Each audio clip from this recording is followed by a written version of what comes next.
Knowledge ഫാക്ടറിയുടെ പുതിയൊരു വീഡിയോയിലേക്ക് എല്ലാവർക്കും സ്വാഗതം. അപ്പോൾ നമ്മുടെ മൻസൂർ അലി കപ്പുങ്കൽ സാറ് ഇന്നത്തെ തൊഴിൽ വീതിക്കകത്ത് കൊടുത്തിട്ടുള്ള ഒരു പ്രധാനപ്പെട്ട ലേഖനമാണ് നിങ്ങൾക്ക് കാണാനായിട്ട് കഴിയുന്നത്. ഇതിനകത്ത് വളരെ വ്യക്തമായിട്ട് കൊടുക്കുന്നുണ്ട് നമ്മുടെ വിവരണാത്മക രീതിയുടെ പരീക്ഷകൾ വന്നാൽ നമ്മൾ എടുക്കേണ്ട സ്ട്രാറ്റജീസ് എന്തൊക്കെയാണ്, അല്ലെങ്കിൽ നമ്മൾ എങ്ങനെ പഠിച്ചാൽ നമുക്ക് ഈ ഒരു പരീക്ഷയിൽ ക്രാക്ക് ചെയ്യാനായിട്ട് കഴിയുമെന്നൊക്കെ പറഞ്ഞുകൊണ്ട് വളരെ വ്യക്തമായിട്ട് നമ്മൾ ചെയ്യേണ്ട കാര്യങ്ങളെല്ലാം ഈ ഒരു ആർട്ടിക്കിളിനകത്ത് നമ്മുടെ സാറ് പറയുന്നുണ്ട്.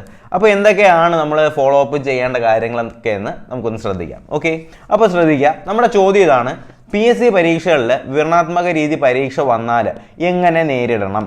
ഓക്കെ, അപ്പോൾ ശ്രദ്ധിക്കുക. വിവരണാത്മക പരീക്ഷ വരുമെന്ന് മുൻ PSC ചെയർമാൻ്റെ പ്രഖ്യാപനമാണ് PSC പരീക്ഷകൾക്ക് തയ്യാറെടുക്കുന്ന ഉദ്യോഗാർത്ഥികളെ ഇപ്പോൾ ആശങ്കയിലായിരിക്കുന്ന പ്രധാന കാര്യം, അല്ലേ? അപ്പോൾ നമ്മളെല്ലാം ഓരോ മാറ്റങ്ങൾക്കൊത്തിങ്ങനെ മാറിക്കൊണ്ടിരിക്കുകയാണ്, അല്ലേ? ആദ്യം MCQ ക്വസ്റ്റ്യൻസ് ആയിരുന്നു, അതിനിപ്പോൾ മാറ്റിക്കൊണ്ട് സ്റ്റേറ്റ്മെൻറ്റ് ലെവൽ ക്വസ്റ്റ്യൻസ് വന്നു, ക്ലാസ്സിലെ ക്ലോക്കുകൾ മാറ്റി, അങ്ങനെ ഒരുപാട് കാര്യങ്ങൾ എന്ത് ചെയ്യുന്നുണ്ട് കേരള PSC ഇപ്പോൾ പരിഷ്കാരം എന്ന രൂപത്തിൽ ഇപ്പോൾ കൊണ്ടുവരുന്നുണ്ട്. അതിൻ്റെ ഭാഗമായിട്ട് വന്ന പുതിയൊരു പരിപാടിയാണ് ഈ വിവരണാത്മക രീതിയിലുള്ള പരീക്ഷകൾ. അപ്പോൾ ഈ ഒരു ഡിസ്കഷൻ അല്ലെങ്കിൽ ഈ ഒരു ടോപ്പിക് അല്ലെങ്കിൽ വിവരണാത്മക രീതി വരുമെന്ന് പറയുമ്പോൾ തന്നെ ഒരുപാട് ഉദ്യോഗാർത്ഥികൾ ടെൻഷൻ അടിച്ച് തുടങ്ങിയിട്ടുണ്ട്. അപ്പോൾ നോക്കുക, വിവരണാത്മക രീതിയെ ഇപ്പോഴേ പേടിക്കണോ എന്നതാണ് അതിൻ്റെ മറുവശം. എന്തായാലും ഉടനെ നടപ്പിലാക്കാൻ സാധ്യതയില്ലാത്ത കാര്യമാണ് വിവരണാത്മക രീതി പരീക്ഷ എന്നാണ് സാറിൻ്റെ അഭിപ്രായം എന്നാണ് ഇതിനകത്ത് പറയുന്നത്. കാര്യം നമുക്കറിയാം, ഈ ഒരു സ്റ്റേറ്റ്മെൻറ്റ് മാതൃക ക്വസ്റ്റ്യൻസ് വരുമെന്ന് ഇപ്പോഴേ വന്നത് 2021-22 ഈ സ്റ്റേറ്റ്മെൻറ്റ് വന്നത്. പക്ഷേ ഈ ഡിസ്കഷൻ നടന്നു തുടങ്ങിയത് ഏകദേശം 2017 പറഞ്ഞു തുടങ്ങിയ കാര്യമാണ്. ഏകദേശം 4-5 വർഷം എടുത്തു ഈ ഒരു സ്റ്റേറ്റ്മെൻറ്റ് ക്വസ്റ്റ്യൻസ് വരുമെന്ന് പറയുന്ന ഈ ഒരു പ്രൊസീജിയറിലേക്ക് കൊണ്ടെത്തിക്കാനായിട്ട്. അതിനേക്കാളും സമയമെടുക്കും വിവരണാത്മക പരീക്ഷ കൊണ്ടുവരാനായിട്ട് എന്നാണ് ഇതിനകത്ത് പറയുന്നത്. നമുക്ക് നോക്കാം. അത്ര എളുപ്പത്തിൽ നടപ്പിലാക്കാൻ സാധിക്കാത്തതാണ് വിവരണാത്മക രീതിയിലെ പരീക്ഷ എന്നത് തന്നെ പ്രധാന കാരണം.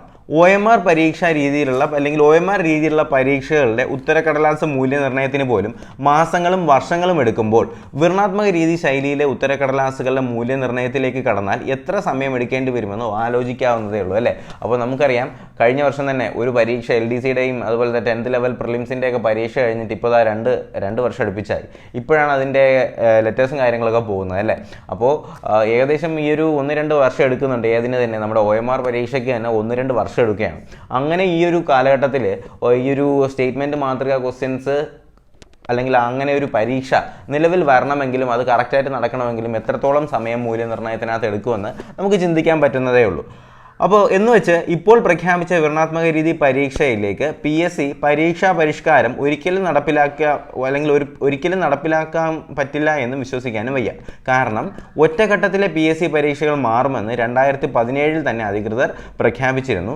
2 ഘട്ട പരീക്ഷയും ചോദ്യവും ബാങ്കുമൊക്കെ തൊട്ടടുത്ത വർഷങ്ങളിൽ നടപ്പിലാക്കുമെന്നും പ്രഖ്യാപനമുണ്ടായി. പക്ഷേ ഇത് നടപ്പിലാക്കാൻ പിന്നെയും 4 വർഷം എടുത്തു. അപ്പോൾ ഞാൻ നേരത്തെ പറഞ്ഞ പോലെ തന്നെ ഈ സിംഗിൾ ഫേസ് പരീക്ഷ എന്ന് പറയുമ്പോൾ ഒരു പരീക്ഷ എഴുതി റാങ്ക് ലിസ്റ്റ് വരുന്ന ആ ഒരു രീതി മാറ്റി 2 പരീക്ഷയിലേക്ക് മാറുമെന്ന് കേരള PSC ഓൾറെഡി ഒരു 4 വർഷം മുന്നേ 2017 പറഞ്ഞ കാര്യമാണ്. അതാണിപ്പോൾ 2021-22 നിലവിൽ വന്നത്.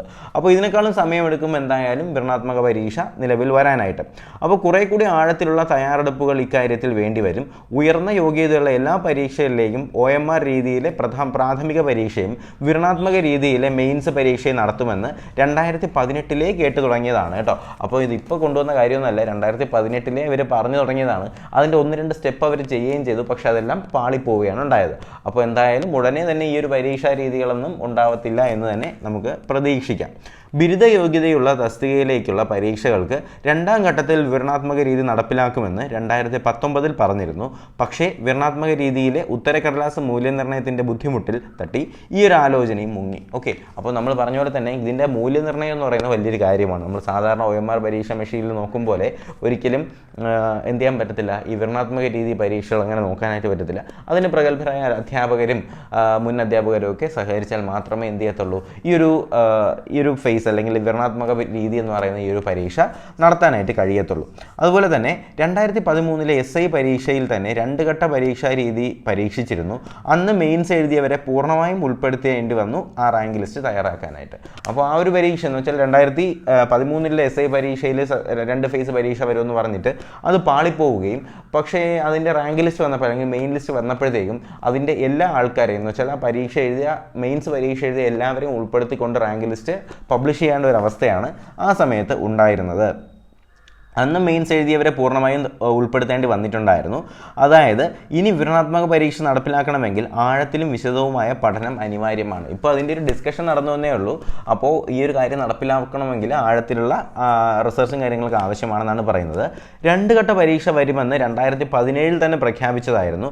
അത് നടപ്പിലാക്കാൻ തീരുമാനമുണ്ടായത് 2020 ഓഗസ്റ്റിൽ മാത്രമാണ്. കണ്ടില്ലേ, ഏകദേശം 3 വർഷത്തിൽ മേലെ എടുത്തു ഈ ഒരു തീരുമാനം, അല്ലെങ്കിൽ ഈ ഒരു 2 ഫേസ് പരീക്ഷ വരാനായിട്ട് ഏകദേശം 3 വർഷത്തിന് മേലെ എടുത്തിട്ടുണ്ടായിരുന്നു. ഇപ്പോൾ വന്നിട്ടില്ലാത്ത സാഹചര്യത്തിൽ ഉടനെ വരാനിരിക്കുന്ന പരീക്ഷകൾക്ക് വിവരണാത്മക രീതിയിൽ തയ്യാറെടുക്കണമെന്നില്ല. കോളേജുകളിലെ അസിസ്റ്റന്റ് പ്രൊഫസർ നിയമനത്തിന് ഇപ്പോൾ തന്നെ വിവരണാത്മക രീതി പരീക്ഷ നടക്കുന്നുണ്ട്. ഓക്കെ, അപ്പോൾ ഇപ്പോൾ നിലവിൽ അസിസ്റ്റന്റ് പ്രൊഫസറുടെ നെറ്റൊക്കെ എഴുതി കഴിഞ്ഞ് അസിസ്റ്റന്റ് പ്രൊഫസർ അല്ലെങ്കിൽ ആ ഒരു തസ്തികയിലേക്ക് അപ്ലൈ ചെയ്യുന്നവർക്ക് നിലവിലുമുള്ളത് ഈ ഒരു വിവരണാത്മക രീതി പരീക്ഷ തന്നെയാണ്. അപേക്ഷകർക്കുള്ള പരീക്ഷകളിലാണ് ഇപ്പോൾ ഈ രീതി നടപ്പിലാക്കി വരുന്നത്. അപ്പോൾ ഒരുപാട് ആപ്ലിക്കൻസ് ഉള്ള പരീക്ഷകളിൽ ഈ ഒരു രീതി നടപ്പിലാക്കാനായിട്ട് പറ്റത്തില്ല. അപ്പോൾ ആ കണക്കിൽ വിലയിരുത്തിയാൽ ഹയർ സെക്കൻഡറി ഹൈസ്കൂൾ അധ്യാപകർ കഴിഞ്ഞ് LP UP അധ്യാപകരിലെ വിവരണാത്മക രീതി പരീക്ഷ നടപ്പിലാക്കത്തുള്ളൂ. അപ്പോൾ ഹയർ സെക്കൻഡറി ഹൈസ്കൂൾ സെറ്റ് എഴുതുന്ന എക്സാം അറിയാമല്ലോ, സ്റ്റേറ്റ് എലിജിബിലിറ്റി ടെസ്റ്റ്, അതുപോലെ തന്നെ ഹയർ സെക്കൻഡറിയുടെയും ഹൈസ്കൂൾ അധ്യാപകരുടെയൊക്കെ കഴിഞ്ഞ ശേഷം മാത്രമേ LP UP അധ്യാപകരിൽ പോലും ഈ ഒരു സാധനം വരത്തുള്ളൂ എന്നാണ് പറയുന്നത്. ഭാവിയിൽ വരാനിരിക്കുന്ന വിവരണാത്മക രീതി പരീക്ഷയെക്കുറിച്ച് തലപുകച്ച് ഇപ്പോഴേ തലപുകഞ്ഞ് കുഴപ്പത്തിലാക്കേണ്ട, അത് വരുമ്പോൾ മതി ആ രീതിയിൽ തയ്യാറെടുക്കാനായിട്ട്. അതേസമയം വിശദമായ പഠനങ്ങൾ ആഴത്തിൽ വായിച്ച് പോയിന്റുകൾ തയ്യാറാക്കി പഠിക്കുന്ന കാര്യത്തിൽ പിശുക്ക് കാണിക്കേണ്ട. നമുക്കറിയാം, നിലവിലുള്ള ഈ ഒരു സ്റ്റേറ്റ്മെൻറ്റ് ക്വസ്റ്റ്യൻസിൽ തന്നെ നമുക്ക് SCERT പുസ്തകങ്ങളെ കംപ്ലീറ്റ് അരച്ചിലക്കി കുടിച്ചാൽ മാത്രമേ ഇതിന് ക്വസ്റ്റ്യൻ ആൻസേഴ്സിൻ്റെ ഉത്തരങ്ങൾ എഴുതാനായിട്ട് കഴിയത്തുള്ളൂ അല്ലേ. മാത്രമല്ല പോയിന്റുകൾ തയ്യാറാക്കി പഠിക്കുന്നതിൽ കാര്യത്തിൽ പിശുക്ക് കാണിക്കേണ്ടതെന്നും പറയുന്നുണ്ട്. ഏതറിവിൻ്റെയും ഏത് മൂലയിൽ നിന്നും PSC പരീക്ഷകൾക്ക് ചോദ്യം വരാം. സ്റ്റേറ്റ്മെൻറ്റ് രൂപത്തിലെ ചോദ്യങ്ങൾ വ്യാപകമായ സാഹചര്യത്തിൽ അങ്ങനെ മുക്കും മൂലയും തപ്പിയെടുത്ത് പഠിക്കാതെയും വയ്യെന്നും എല്ലാവർക്കും അറിവുള്ളതാണല്ലോ. വിവരണാത്മകം വരും, പക്ഷേ അത് പടിപ്പടിയായി നടപ്പിലാക്കാനായിട്ട് കഴിയത്തുള്ളൂ. അല്ലാതെ നേരെ അടുത്ത പരീക്ഷയ്ക്ക് തന്നെ വിവരണാത്മക രീതി വരുമെന്ന രീതിയിലല്ല PSC പോലും തയ്യാറെടുത്തിട്ടുള്ളത്. 10ാം ക്ലാസ് വരെയും +2 വരെയും ബിരുദവും ബിരുദാനന്തര ബിരുദവും എല്ലാം നമ്മൾ വിവരണാത്മക രീതി പരീക്ഷകൾ തന്നെയാണ് എഴുതി വന്നത്. അതുകൊണ്ട് വിവരണാത്മകം എന്ന് കേട്ടാലുടൻ അങ്കലാപ്പിലാവേണ്ടതെന്നും ഒറ്റ വ്യത്യാസമേ ഉള്ളൂ. അവിടെ ഉത്തരക്കടലാസിൽ ഗ്യാസ് അടിച്ച് വെച്ച് നമുക്ക് ജയിക്കാൻ കഴിയും. ഇവിടെ അങ്ങനെ എഴുതിയാൽ നമ്മളെ കരകയറത്തില്ല. അപ്പോൾ ഇതാണ് നമ്മുടെ മൻസൂർ അലി സാറ് തൊഴിൽവീതിക്കകത്ത് പറഞ്ഞിട്ടുള്ള പ്രധാനപ്പെട്ട കാര്യം. അപ്പോൾ നമ്മൾ പഠിക്കുമ്പോൾ എന്ത് ചെയ്യുക, കുറച്ച് ഡീറ്റെയിൽഡ് ആയിട്ട് സ്റ്റേറ്റ്മെൻറ്റ് രൂപമൊക്കെ പഠിക്കുമ്പോഴത്തേക്കും കാര്യങ്ങൾ മനസ്സിലാക്കി തന്നെ ഇനി പഠിച്ചു പോവുക. എന്തായാലും വരുന്ന എക്സാംസിലൊന്നും ഉടനെ തന്നെയൊന്നും ഈ ഒരു രീതിയിലുള്ള പരീക്ഷകൾ ഉണ്ടാവത്തില്ല. ഇനി വരുന്ന, അല്ലെങ്കിൽ ഇതൊക്കെ സ്റ്റെപ്പായിട്ട് പടിപ്പടിയായിട്ട് മാത്രമേ ഈ ഒരു പരീക്ഷാ രീതി ഉണ്ടാവത്തുള്ളൂ. അപ്പോൾ ആ രീതിയിൽ തന്നെ നിങ്ങൾ കാര്യങ്ങളൊക്കെ ഒന്ന് പഠിച്ച് ക്ലിയറായിട്ട് തന്നെ പഠിച്ചു പോവുക. അപ്പോൾ ഇന്നത്തെ തൊഴിൽവീതിയിലെ ബാക്കി വാർത്തകൾ അല്ലെങ്കിൽ PSCയുടെ അപ്ഡേറ്റ്സുകൾ ഒരുപാടൊന്നുമില്ല. അതുകൊണ്ടാണ് ഈ ഒരു കാര്യം ഞാൻ പ്രധാനമായിട്ടും ഇതിനകത്ത് ഉൾപ്പെടുത്തിയത്. ഇന്നത്തെ അപ്ഡേറ്റുകൾ പറയുകയാണെങ്കിൽ ഏറ്റവും പ്രധാനപ്പെട്ട ഒന്ന്, നമ്മുടെ ലാസ്റ്റ് ഗ്രേഡിൻ്റെ കൊല്ലം, പത്തനംതിട്ട, കോട്ടയം ജില്ലകളിലേക്കുള്ള നിയമന ശുപാർശകൾ തുടങ്ങിയിട്ടുണ്ട്. അതുപോലെ തന്നെ നമ്മുടെ IRBയുടെ പോലീസ് കമാൻഡോയിലെ 5 ചോദ്യങ്ങൾ നിലവിൽ ഒഴിവാക്കിയിട്ടുണ്ട്. നമ്മുടെ 12th പ്രിലിമിനറിയിലെ 3rd ഫേസിൽ നിന്നും 6 ചോദ്യങ്ങൾ ഒഴിവാക്കിയിട്ടുണ്ട്. അങ്ങനെ അല്ലാതെ വേറെ പ്രധാനപ്പെട്ട വാർത്തകളൊന്നും ഇന്നത്തെ തൊഴിൽവീതിക്കകത്തൊന്നും കാണാനായിട്ട് കഴിയുന്നില്ല. അപ്പോൾ എന്തായാലും ഇത്രയൊക്കെ തന്നെയാണ് എനിക്ക് നമ്മുടെ ഈ ഒരു കാര്യമായിട്ട് പറയാനുള്ളത്. എന്തായാലും ഈ ഒരു വാർത്ത എത്തിച്ച മൻസൂർ അലി സാറിന് ആദ്യമേ തന്നെ ഒരു ഹൃദയത്തിൻ്റെ ഭാഷയിൽ നന്ദി കൊടുക്കുകയാണ്. വേറെ ഒന്നുമല്ല, ഒരുപാട് പേര് ടെൻഷൻ അടിച്ചിരിക്കുകയായിരുന്നു.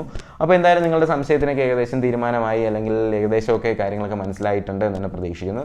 അപ്പോൾ ക്ലാസ്സുകളുടെയും അതുപോലെ തന്നെ അപ്ഡേറ്റുകളുടെയും ലിങ്കുകളൊക്കെ ടെലഗ്രാം ചാനൽ അവൈലബിൾ ആയിരിക്കും. ടെലഗ്രാം ചാനലിലേക്ക് ജോയിൻ ചെയ്യാനുള്ള ലിങ്ക് ഡിസ്ക്രിപ്ഷൻ ബോക്സിൽ കൊടുക്കുന്നുണ്ട്.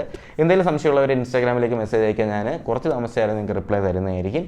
അപ്പോൾ ഇൻസ്റ്റാഗ്രാമിലേക്കുള്ള ലിങ്ക് ഞാൻ കമൻറ്റ് ബോക്സിൽ പിൻ ചെയ്തേക്കാം. അപ്പോൾ എന്തായാലും പുതിയൊരു വീഡിയോയും ക്ലാസ്സൊക്കെ ആയിട്ട് നമുക്ക് ഉടനെ തന്നെ കാണാം. അതുവരെയ്ക്കും എല്ലാവർക്കും bye, good bye, take care.